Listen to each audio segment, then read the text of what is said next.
Okay, I think so. Do you want to introduce yourself, I guess? It's okay. Hello, residents at home. My name is Elizabeth Sprague. I'm one of the first year GI fellows, and today I'll be giving a, I guess, live talk about dysphagia, and this will also be recorded for people who aren't available live to watch it later. So, as I mentioned, today I'll be talking about dysphagia. This is actually a pretty important topic for internal medicine. About 3% of the general population will complain of dysphagia at Did you get Philip? that increases to 10% of people over the age of 65, and a whopping 50% of people who have will complain of dysphagia. So this is a really important topic for internists to be familiar with and know how to kind of work up. So that's why I'll be talking about this today. So as all of you probably know, dysphagia is the inability or difficulty with swallowing, which can start from kind of the mouth all the way down to the bottom of the esophagus. So for our residents who are live today, I was hoping that you'd be able to kind of participate electronically as I'll be asking some questions throughout the talk. So I'd like to start with talking about how we first divide up dysphagia. So I'm hoping you guys can see what I'm writing on the board. But the first question that you should be asking someone who's complaining about difficulty swallowing is you should ask them, what happens when you swallow? And the patients will answer kind of in two broad categories. They'll either say, food doesn't move out of my mouth. Either food doesn't move out of my mouth, or I'm having difficulty getting food down, I'm having difficulty initiating a swallow, or they'll say something like, it gets stuck in my chest. How long is the seizure lasting for? He's a little tricky because he has seizures, but then he also has myoclonus.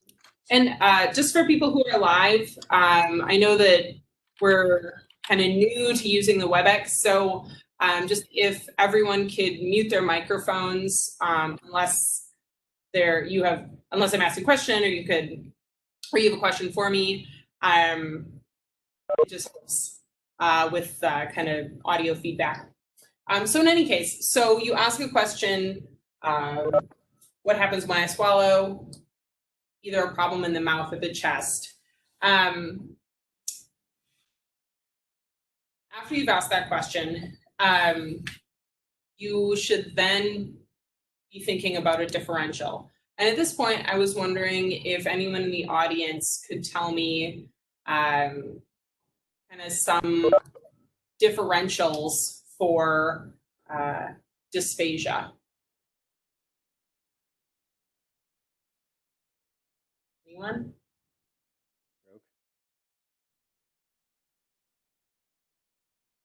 I see cancer. Okay, that's good.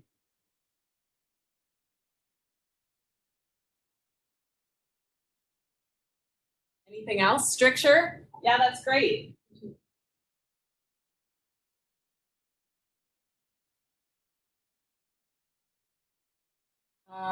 Or a pharyngeal stroke. Yeah. I think the person who said stroke maybe also wrote something else. Let's see. Achalasia. That's great. And Jean, are you able to kind of write those? Say anything else? Shotsky's ring. Yeah. I see esophageal stricture, CNS pathology, oropharyngeal malingering. Thanks, Hassan. Goiter, dementia, Shatsky's ring. Let's see if there's Okay. We're going to put malingering over here. Probably not going to talk about that one, but a good thought. I guess to always have on your differential at some point. I see actually Kelly mentioned something. Kelly says motility versus mechanical, and I think that that's really important. We're going to talk about that in a little bit. I've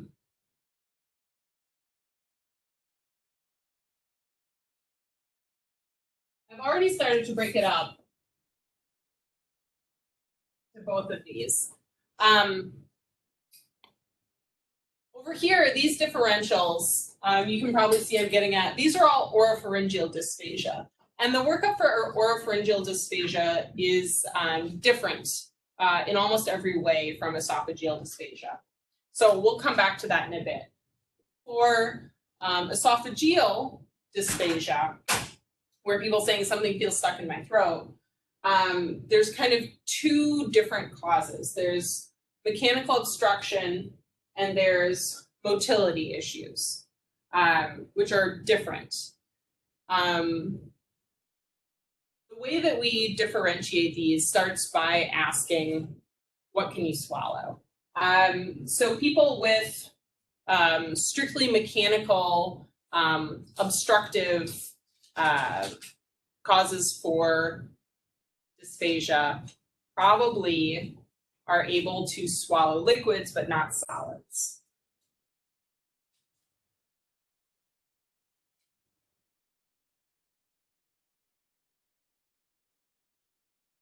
So this is going to be solid dysphagia. People that have problems with motility disorders most likely can't swallow either solids or liquids, which is a very important question to ask.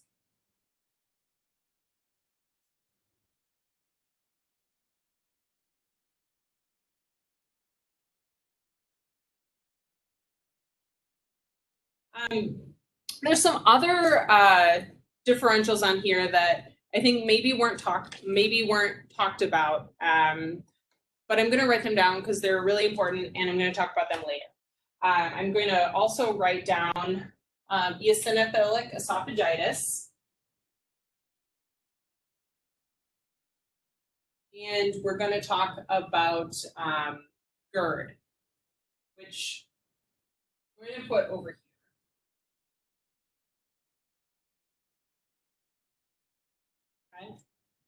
I don't know, do you guys have any other differentials for motility disorders besides achalasia? The only, okay, I see diffuse esophageal spasm, piloesophagitis. Piloesophagitis is kind of a motility disorder. We'll address that a little later. Scleroderma, great.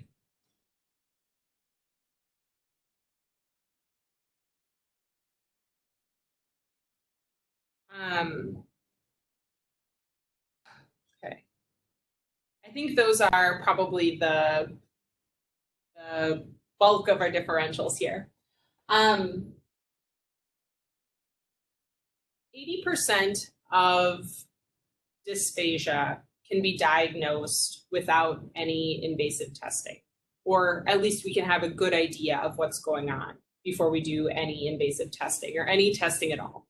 So looking here, we still have quite a broad differential, and there's some more questions that we should ask before we start thinking about what kind of testing we're going to do to evaluate this. Specifically, I'd like to focus on the mechanical disorders.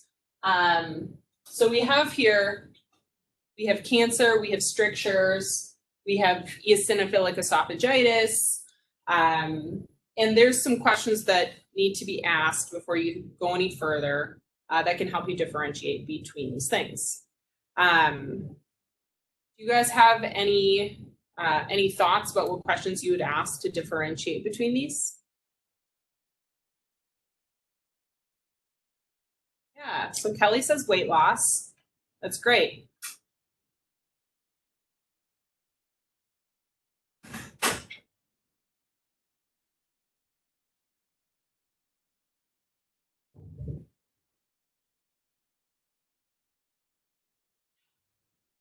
So weight loss is one of several alarm symptoms, right? So the other ones are weight loss, that's new, progressive dysphagia, odynophagia, which is pain with eating, and sometimes we think about people older than 65, that this is new onset. So those are our alarm symptoms. I also see that someone's mentioned allergy. So that's going to be important for EOE.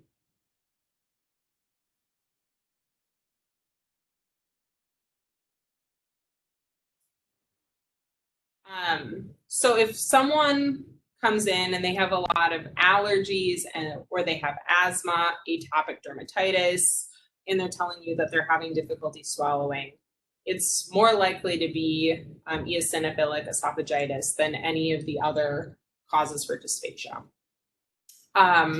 So now that we have taken a good history and we have a pretty good idea, or at least we think we do, of what our etiology for dysphagia is, the next thing we need to do is think about how we're going to evaluate this. Do you guys have any thoughts about what evaluations we do for dysphagia?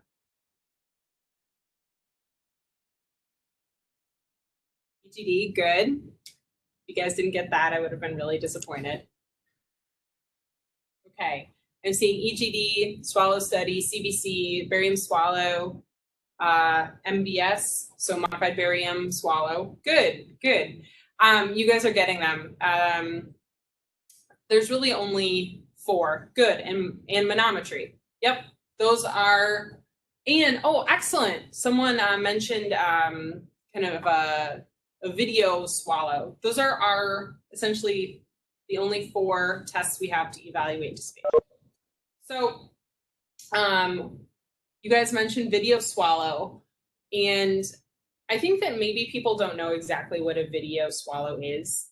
A video swallow is done in combination with our radiologists and our speech pathologists, who will have someone drink or eat something that with barium in it, and they'll actually take a dynamic like recording of what's going on when someone's swallowing with this dye. So that's actually how we evaluate dysphagia from oropharyngeal problems. So a gastroenterologist is not involved in that at all.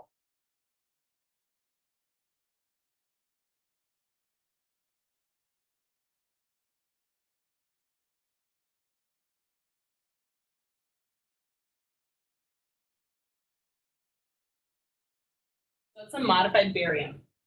The other tests we mentioned were upper endoscopy, barium swallow, and manometry. So I'm really glad that you guys brought up EGD. That's actually, if someone has anything over here that you think is esophageal dysphagia, the first test you're going to order is probably going to be an EGD.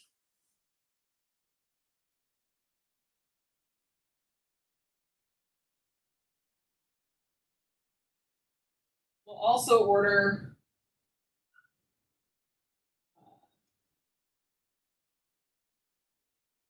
a full barium and manometry. So I know that this comes up a lot about when to order a esophagram or a barium swallow. And typically we'll do this after an endoscopy if we're concerned for structural diseases of the esophagus. The times when we ask for a barium swallow prior to endoscopy is usually because we either have because we have a high suspicion that someone has a structural cause for their dysphagia before doing the endoscopy, Or if someone's on a blood thinner, remember when we do endoscopy, a lot of times we'll dilate, and we can't do that if someone's on a blood thinner. So sometimes we'll ask for a barium swallow ahead of time to see if it's worth asking you guys to stop their blood thinner so that we could dilate someone. Manometry is a test where we have a catheter that measures pressure. We thread it down someone's nose into their esophagus and ask them to swallow water or kind of flavored goo and see how much the esophagus is able to contract. This is really useful when we're evaluating someone for motility disorders like achalasia, diffuse esophageal spasm. And we would never do a manometry prior to endoscopy. So that's kind of something, by the time we're thinking about manometry, usually a gastroenterologist is involved, and they're the people making the recommendations for that test. Once we've done our endoscopy, that's going to help us diagnose someone's problem. If they have a mechanical obstruction, we'll see that. We can also dilate, so it's therapeutic. And of course, they can't misdiagnosis, cancer, we can take biopsies of that as well. I think it's also important that you guys know, actually the most common cause of dysphagia in this group is actually eosinophilic esophagitis and hypersensitivity or dysmotility from GERD. So chances are that's what we'll see when we do the endoscopy. As far as treating these disorders, if it's a mechanical obstruction, so of course the first thing we're going to do is treat the underlying disorder. So if it's a mechanical obstruction, we want to make sure that it's not a malignancy. We'll do that by biopsying. A lot of times when we look at it endoscopically, we have a good idea if it's cancer or not. Then if it's an obstruction, oftentimes we'll dilate, which will help with the dysphagia. To diagnose EOE, we'll take biopsies. Once we've done that, if we're treating EOE, we start someone on a PPI. If our EGD is completely non-diagnostic or doesn't show us anything, oftentimes that's because someone can have hypersensitivity from GERD. So we'll start them on a PPI for 2 months anyway, and oftentimes that will help.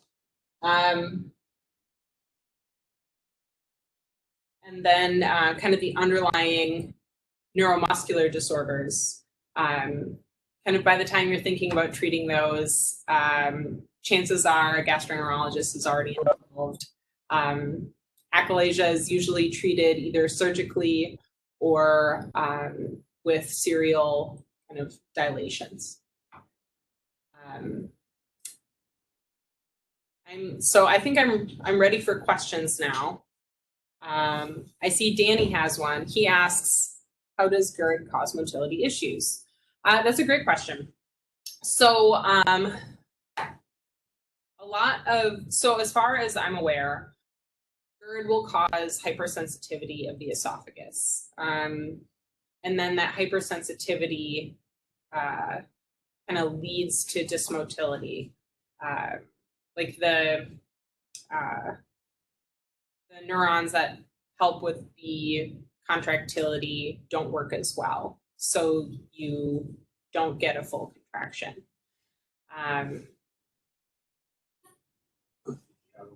Yeah, or the other way around.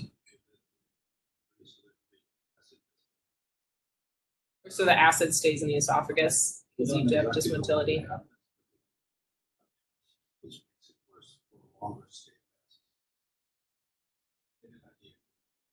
As I say, Dr. Ramprasad is in the room as well, so he's also answering some of these questions. And he says that it's an incompletely understood pathology, and that sometimes someone can have underlying dysmotility and it results in the acid staying in the esophagus too long. So it's kind of a chicken and the egg question. Does the dysmotility cause? It does get better. Oh, well, I guess he's saying it gets better when you treat them with PPI. So I guess if it's a chicken or the egg, we still have a treatment for it. One thing I want to say the mouth, if it's dry, like Sjogren's syndrome or associated connective tissue, they cannot make a bolus. And it's the same is true if they don't have dentures. Then they cannot make a proper masticate, so they can have this. So what Dr. Ramprasad is saying is that one thing I didn't talk about much is on the oropharyngeal side of dysphagia, people with Sjogren's or with difficulty making saliva, dry mouth, they have inability to form a food bolus. So then it's not even the fact that they maybe there's maybe no problem with their muscles in their kind of oropharynx, they just aren't able to form the bolus to swallow anyway. I see another question. Why do Schatzki's rings or strictures recur after dilations? That's a great question. So the most common cause for an esophageal, there's two common causes for esophageal rings. The first is a peptic stricture, which is from uncontrolled acid reflux. And the second is from eosinophilic esophagitis. The first line treatment for both of these is PPI. So in people who don't take their PPI, these strictures will recur. Or in people whose acid isn't adequately controlled on their current dose of PPI, strictures will recur.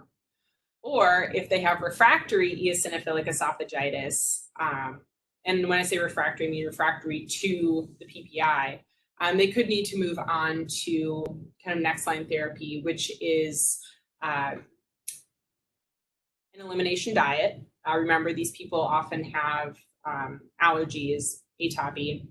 So you put them on a food elimination diet, or you start them on budesonide. So that could maybe help if they have recurring strictures. Other questions?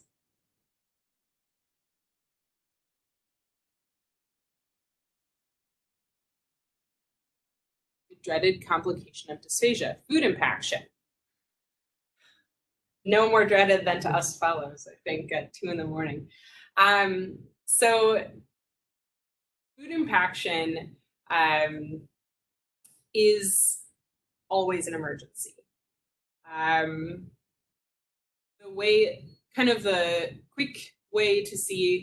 The quick question to ask someone to decide if they have an esophageal food impaction is, are you able to swallow your own saliva? So if someone isn't able to tolerate their own saliva, and they might not know it, you know that it's a full food impaction and that you need to remove it. So if you are seeing someone and they are saying, no, I'm fine, doc, I can swallow just fine, and they've got like a spit bag with them that they're like spitting into, they need to have an endoscopy to remove their food impaction. Food impactions are typically caused by advanced strictures. In young people, this is actually a board's question, in young men, it's typically from advanced EOE.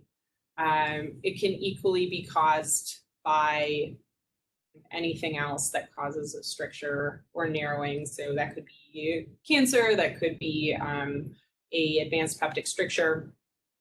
It can also be advanced achalasia that can also cause a food impaction. Let's see. Any role for chronic PPI in EOE? Yes, we'll typically keep these people on a PPI, right? Is that correct, Dr. Ramprasad? If they respond. If they respond. if they don't respond to PPI, then we'll have to move on to either the food elimination diet or the budesonide slurry. Yes, because you want to swallow it, not inhale it. Well, one word about malingering, somebody Yeah. pointed out, that Oh. that's almost. Talking about malingering now. Once you Do swallow. you want to come? Do you wanna We come up? can't. Yeah, Why- I'm just gonna have to repeat what you say, and it's not gonna be as good. No, it's going to be. Well, malingering is very, very unusual because once the food gets past the oropharyngeal area, it's an involuntary thing. So to call someone to have, if you think somebody has dysphagia just on malingering, is extremely rare. That's not a good entity. There's something called functional dysphagia, which I don't understand. Because we have so many tests and I don't understand why they call it functional. One of the questions, I don't know the answer about Shastys. There was a question about why it recurs. Did you answer that? Did we I discuss that? said that if people don't take their PPI, Or they'll Shastys? come back. Yeah. Well, it could be associated with that. Yeah, sometimes it's our fault. We don't dilate them good enough because we're concerned that we're rupturing too many things. So it may be inadequate treatment or it just recurs. Sometimes biopsying before you dilate them also helps. So. Let's see. Danny says that sometimes you see people with diffuse esophageal spasm that present with chest pain, but you're wondering if this is a typical presentation. He's wondering if people with diffuse esophageal spasm older than 65, if they have dysphagia, and if so, what is the age and risk factors? That's a question. Yeah, I'm gonna ask Dr. Ramprasad to answer that one. It's a tough question. First of all, diffuse esophageal spasm doesn't occur as often at all. It's very, very rare. It's misunderstood. And people think just because somebody has chest pain that they have diffuse esophageal spasm. Most common cause for chest pain is reflux. Like Dr. Sprague said, most of those hypersensitive things, we have tests, not only manometry, but we can also look at how sensitive they are to acid reflux by looking at 24-hour pH study kind of stuff. So we have many different things in our disposal that we can do to find out why they have chest pain. Diffuse esophageal spasm is a very specific diagnosis we do with manometry. I've done many, many manometries. I have very rarely seen one. I do see them, but when we see them, we are always wondering whether we've made a mistake. So it is something that is also something that requires treatment with myotomy, but it's not like it doesn't happen. But I want you to know that's not a common cause. It's misunderstood. Even when you look at people with chest pain, very small number of people, they've done studies on it. Very few have problems with diffuse esophageal spasm. Same with jackhammer esophagus or other conditions that we have. And really, by the time you're thinking about some of these, I would say, harder to diagnose motility causes, hopefully by then you have a GI doctor who's helping you, because these most true motility disorders can be hard to diagnose and can be hard to treat for anyone because we don't have great treatments. Let's see, there's another question I see. Any role for erythromycin for motility issues? As far as esophageal dysmotility, so causing dysphagia, no, it's not really used in that setting. We think of it more for gastric motility, but even then, we don't like to use it then. I think really the only time we use it is in people who are trying to clear out their stomach, who are having a major GI bleed, and we want to clear the stomach out before we do an endoscopy to give us better visualization. But it's really not meant for chronic use for motility. People can have a lot of issues, as you all know, being on chronic antibiotics. Yeah, tachyphylaxis too.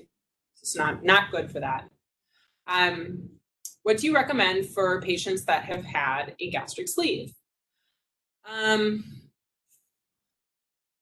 guess dysphagia after gastric sleeve. Yeah, I'm gonna give Dr. Ramsad an answer that one too. First of all, patients who have reflux should not have a gastric sleeve done. They should have Roux-en-Y. But some people, after having a sleeve, have a significant incidence of gastric reflux. But if you truly have dysphagia, the way the sleeve is done, the antrum is left in place, but the resection of the greater curve is done all the way up to the top of the stomach. For some reason, where there is a turn from the resected area to remaining antrum, the stomach kind of twists. So what we are asked to do, which I do not know why, but we're asked to dilate the pylorus with a pretty big dilator, which scares me, but I've done it, and also dilate where the resected portion joins the antrum, and we dilate them with like 20 millimeter balloon and see how they respond. Some people seem to respond. So this is more of a function of the stomach. And then I'm not sure why they're present with dysphagia, but they do present with dysphagia. Not because of local stricturing in the esophagus, but it's more to do with what we have to do with the pylorus and the antrum, and also the reflux that we talked about. Yeah, and back to Danny's question about DES leading to chest pain, just as you've kind of written, it is most likely just misdiagnosed GERD most of the time. That's a really common cause of dysphagia, even in people who aren't presenting as chest pain. Let's see. Any other questions?